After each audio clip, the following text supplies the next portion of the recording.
नवरात्रों के 9 दिनों में पूजी जाने वाली देवियों के नाम। माँ शैलपुत्री, पहले दिन इनकी पूजा की जाती है।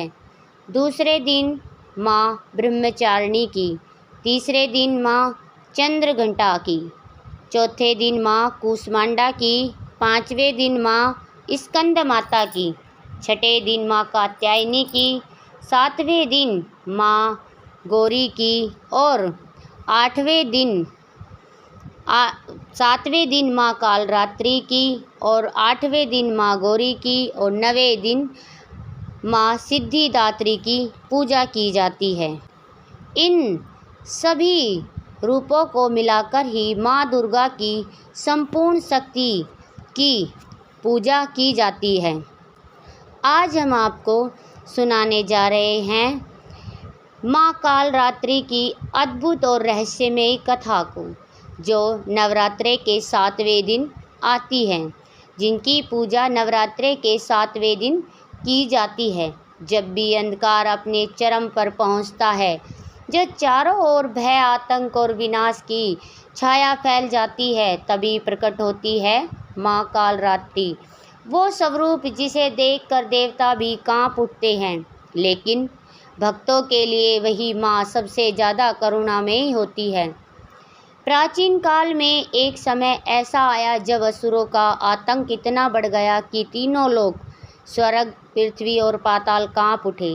उस समय 2 भयानक असुर थे, शुंभ और निशुंभ। इन दोनों ने घोर तपस्या करके ब्रह्मा जी से वरदान प्राप्त किया था कि कोई देवता, दानव या पुरुष उनका वध नहीं कर सकेगा। इस वरदान के कारण उनका अहंकार आसमान छूने लगा। उन्होंने देवताओं को हराकर स्वर्ग पर कब्जा कर लिया। इंद्रदेव, सूर्यदेव, अग्निदेव सभी पराजित हो गए। चारों ओर सिर्फ अंधकार ही अंधकार छा गया। जब अत्याचार अपनी सीमा पार कर गया, तब सभी देवता एकत्रित होकर माँ दुर्गा का स्मरण करने लगे। उनकी पुकार सुनकर आकाश में एक दिव्य प्रकाश प्रकट हुआ और उसी प्रकाश से प्रकट हुई माँ दुर्गा। लेकिन इस बार उनका रूप सामान्य नहीं था। जैसे जैसे युद्ध बढ़ा, असुरों की शक्ति भी बढ़ती गई। तभी माँ दुर्गा ने क्रोध से उनके शरीर से एक और शक्ति उत्पन्न हुई। वो इतनी शक्तिशाली और भयानक थी कि संपूर्ण ब्रह्मांड कांप उठा। वह थी माँ कालरात्रि। माँ कालरात्रि का स्वरूप अत्यंत भयानक और रहस्यमयी है। उनका शरीर काला है जैसे घना अंधकार, बाल बिखरे हुए और खुले हुए, गले में बिजली की तरह चमकती माला, 3 नेत्र जिनसे अग्नि निकलती है, उनकी सांसों में आग की लपटें निकलती है। वे गधे पर सवार होती है। उनके हाथों में तलवार और लोहे का कांटा होता है। लेकिन ध्यान रहे, उनका यह भयानक रूप सिर्फ दुष्टों के लिए है। भक्तों के लिए वे शुभकारी है, यानी शुभ देने वाली है। अब युद्ध का सबसे भयानक अध्याय शुरू हुआ। असुरों में एक था रक्तबीज। उसका वरदान था कि उसके शरीर से गिरने वाली हर बूंद से एक नया असुर पैदा हो जाता था। जैसे ही देवता उसे मारने की कोशिश करते, हजारों नए असुर पैदा हो जाते। पूरा युद्ध क्षेत्र असुरों से भर गया। तब माँ कालरात्रि ने अपना विकराल रूप धारण किया। उन्होंने जोर से गर्जना की, जिससे तीनों लोग कांप उठे। फिर उन्होंने एक अद्भुत उपाय किया। उन्होंने रक्त बीज का खून जमीन पर गिरने ही नहीं दिया, बल्कि उसे पीना शुरू कर दिया। हर वार के साथ हर बूंद को वे स्वयं ग्रहण कर लेती और देखते ही देखते रक्त बीज का अंत हो गया। काल का अर्थ होता है समय और मृत्यु। रात्रि का अर्थ होता है अंधकार। माँ कालरात्रि वह शक्ति है जो अज्ञान के अंधकार को खत्म करती है, भय का नाश करती है, बुरी शक्तियों का अंत करती है। वे सिखाती है कि सबसे गहरे अंधकार के बाद ही प्रकाश आता है। माँ कालरात्रि सिर्फ एक देवी नहीं है, वे एक आध्यात्मिक अवस्था है। जब इंसान अपने अंदर के भय, क्रोध और अंधकार का सामना करता है और उसे जीत लेता है, वही असली काल रात्रि की साधना है। जो भी सच्चे मन से माँ काल रात्रि की पूजा करता है, उसके जीवन से भय समाप्त हो जाता है, नकारात्मक शक्तियाँ दूर हो जाती है, अचानक आने वाली परेशानियाँ खत्म हो जाती है, जीवन में साहस और शक्ति आती है। लेकिन यह कथा यह कथा यही ख़त्म नहीं होती। शुंभ निशुंभ का अंत कैसे हुआ, हम आगे अपनी इस कहानी में बताने वाले हैं। अगर दोस्तों हमारी यह कथा आपको अच्छी लग रही हो तो कृपया कमेंट बॉक्स में जाकर जय माता दी ज़रूर लिखें। चलिए दोस्तों, अब हम आगे की कथा शुरू करते हैं। जब माँ काल रात्रि ने रक्त बीज का अंत किया, तब कुछ क्षणों के लिए पूरा ब्रह्मांड शांत हो गया। लेकिन यह शांति तूफान से पहले की खामोशी थी। जब असुरों के राजा शुंभ और निशुंभ को यह समाचार मिला तो उनका क्रोध आसमान को छूने लगा। उन्होंने गर्जना करते हुए कहा, एक स्त्री हमारी सेना को नष्ट कर रही है, यह असंभव है। उन्होंने अपनी सबसे भयानक सेना को युद्ध के लिए भेज दिया। हजारों राक्षस आकाश में उड़ते हुए पृथ्वी को हिलाते हुए माँ की ओर बढ़ने लगे। इस बार युद्ध और भी भयंकर था। आकाश में बिजली चमक रही थी, धरती कांप रही थी और चारों ओर सिर्फ विनाश की आवाज़ गूंज रही थी। जब माँ दुर्गा ने अपने सभी रूपों को जागृत किया, माँ चामुंडा, माँ काली और सबसे भयानक माँ काल रात्रि, इस बार माँ काल रात्रि का रूप और भी विकराल हो गया। उनके तीनों नेत्रों से अग्नि निकलने लगी। उनके चारों ओर काला तूफान घूमने लगा। उनकी गर्जना से दुष्टों के दिल कांप उठे। लेकिन एक गुप्त रहस्य, उनका यह भयानक रूप सिर्फ बाहर नहीं था, बल्कि वह अंदर के अंधकार को नष्ट करने का प्रतीक था। उस समय पृथ्वी पर एक साधक था जिसका नाम था विराज। वह वर्षों से तपस्या कर रहा था, लेकिन उसके जीवन में बार बार बाधाएं आ रही थी। उसे डर, असफलता और नकारात्मक विचारों ने घेर रखा था। एक रात, अमावस्या की काली रात में, उसे एक दिव्य स्वप्न आया। उसने देखा, अंधकार के बीच एक भयानक देवी प्रकट हुई। वो थी माँ काल रात्रि। जैसे ही विराज ने माँ का रूप देखा, वह डर से कांप उठा। उसने सोचा, यह तो मृत्यु का रूप है। लेकिन तभी माँ ने कहा, जो डर गया वह मर गया, जो डट गया वह अमर हो गया। यह वाक्य उसके जीवन का सबसे बड़ा मोड़ बन गया। माँ काल रात्रि ने उसे बताया, तुम बाहर के दुश्मनों से नहीं, बल्कि अपने अंदर के डर से हार रहे हो। अंधकार से भागो मत, उसे स्वीकार करो, तभी प्रकाश मिलेगा। माँ ने उसे एक कठिन साधना दी। आज से 7 दिनों तक तुम अपने सबसे बड़े डर का सामना करोगे। पहली रात उसे अंधेरे का डर लगा, दूसरी रात असफलता का, तीसरी रात अकेलेपन का। हर रात उसका डर बढ़ता गया, लेकिन उसने हार नहीं मानी। 7वीं रात, जब अंधकार अपने चरम पर था, अचानक उसके सामने वही भयानक स्वरूप प्रकट हुआ, माँ काल रात्रि। लेकिन इस बार कुछ अलग था। उनका रूप अब डरावना नहीं, बल्कि शांत और दिव्य लग रहा था। माँ ने कहा, मैं काल रात्रि हूँ, लेकिन मैं ही शुंभकारी भी हूँ। जो मुझे समझ लेता है, उसका जीवन बदल जाता है। उसी क्षण विराज के सारे डर खत्म हो गए। उसके अंदर एक नई शक्ति जाग उठी। उधर युद्ध अपने चरम पर था। अब शुंभ और निशुंभ मैदान में उतर गए। उन्होंने माँ को ललकारा, यदि तुम में शक्ति है तो हमें हरा कर दिखाओ।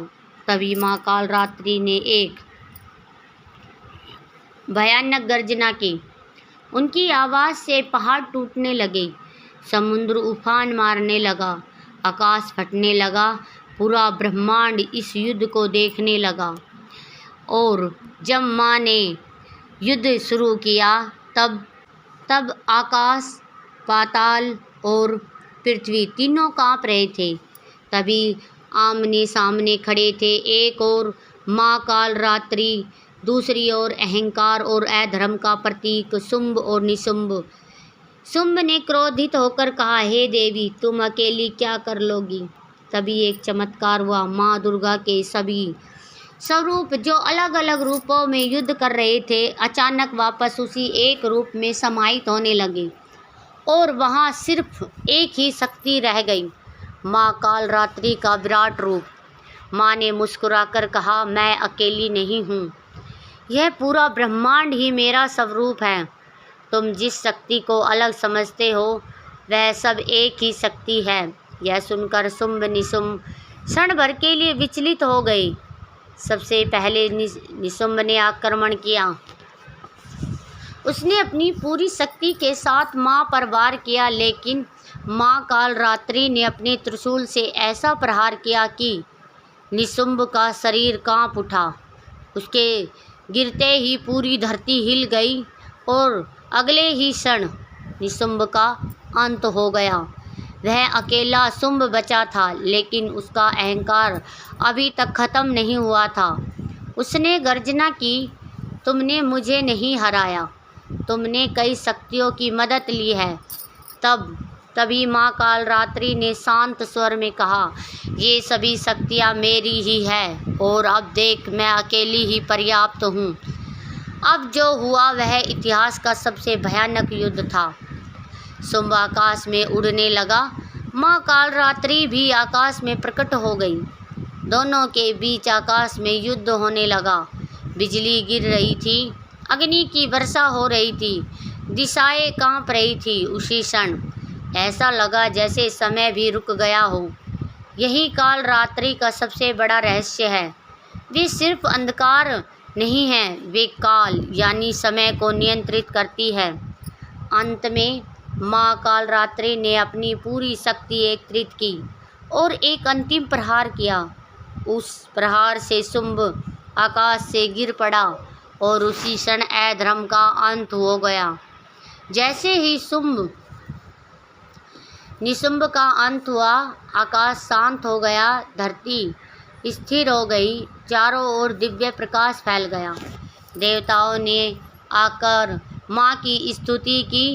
यह कथा सिर्फ युद्ध की कहानी नहीं है। शुंभ और निशुंभ हमारे अंदर के अहंकार, लालच, नकारात्मक विचार का प्रतीक है और माँ कालरात्रि वह शक्ति है जो इन सब का अंत करती है। उधर साधक विराज की साधना भी पूरी हो चुकी थी। अब वह पहले जैसा नहीं रहा। उसके अंदर से डर, भय और कमजोरी खत्म हो चुकी थी। उसकी जगह आ गई थी साहस, आत्मविश्वास और शक्ति। उसने समझ लिया, माँ कालरात्रि बाहर नहीं बल्कि हमारे अंदर ही है। माँ कालरात्रि का असली रहस्य यह है, जो अंधकार से डरता है वह कभी आगे नहीं बढ़ता। जो अंधकार को समझ लेता है वही प्रकाश तक पहुंचता है। जब अधर्म का अंत हो गया, जब शुंभ और निशुंभ का विनाश हो चुका था, तब चारों ओर एक दिव्य शांति फैल गई। देवता, ऋषि और समस्त लोग एक साथ झुक गए माँ कालरात्रि के चरणों में। तब माँ कालरात्रि ने सभी को वरदान दिया, जो भी सच्चे मन से मेरा स्मरण करेगा, मैं उसके जीवन के हर प्रकार का भय समाप्त कर दूंगी। जो मेरे इस रूप को समझ लेगा, उसके जीवन में कोई अंधकार नहीं रहेगा। उसी क्षण उनका भयानक रूप धीरे धीरे शांत होने लगा और वे एक सौम्य प्रकाशमयी रूप में प्रकट हुई। अब सबसे बड़ा रहस्य, माँ कालरात्रि का यह मंत्र अत्यंत शक्तिशाली माना जाता है। ओम देवी कालरात्रे नमः।